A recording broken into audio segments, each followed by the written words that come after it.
Энэхүү явдлыг болсон болоогүй зүйлээс сэдвлэв. Хүмүүсийн амд амжсан хууч ярианаас сэдвлэлээ. 1-р Зайсангийн амны хар байшин. 1990-ад оны үед Зайсангийн аманд хуучин Орос маягийн байшин байсан гэдэг. Тэнд түрээсээр орсон гэр бүлүүд дараалан нүүж гарчээ.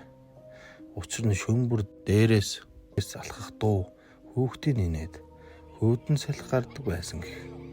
Сүүлд байшин буулгахад хан дотор хүнсний агуулгын хуучин бичиг, мөн хүний гавлын ясны хэлтэрхий гарсан тухай тухайн үед ажиллаж байсан хүмүүс ярьсан байдаг. Энэ хэвлэлд гарч байгаагүй ч барилгачид дунд ам дамжин явсаар жинхэнэ аимшигын газар хэмээн нэрлэгдэх болжээ. 2-р Сонсголонгийн гүүрний орчимд гардаг сүнс. Сонсголонгийн гүүрийг 1960-ад онд барихдаа олон носол гарч зарим ажилчид газар дээр нас барсан гэдэг мэдээлэл байдаг. Түүнээс хойш шөнөөрөө машинтай яваа хүмүүс гүүрэн дээр цагаан даашинзтай эмэгтэй гинэт гарч ирээд алгуулдаг тухай ярьдаг байжээ. Олон хүрэн ингэж ярьсан байдаг. Цагдаа нар хүртэл хэд хэдэн удаа дуудлага авч шалгаж байсан гэгч нэг ч хүн олдоогүй яаж. 3-р Эрдэнэт хотын оршуулгын газрын хажуугын сургууль.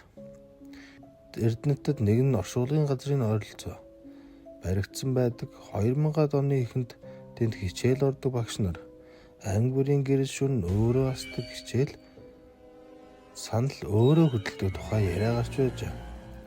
Сүүл шалгахад цахилгааны тоглолт байсан гэдэгч тухайн үед анги хичээлээ зогсоож байсан нь бодит баримт юм а.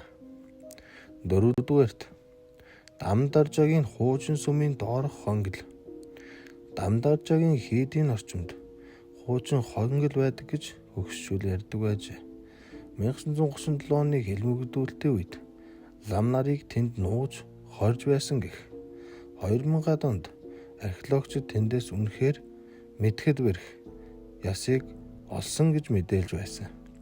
Яг ямар учиртай тодорхойгүй ч аимшигт өнгөрсөн үеийн бодит улмөр байх боломжтой юм а. Энэхүү явдлыг мөн хүмүүсийн амд амжсан хууч ярианаас сэдвүүлсэн бөгөөд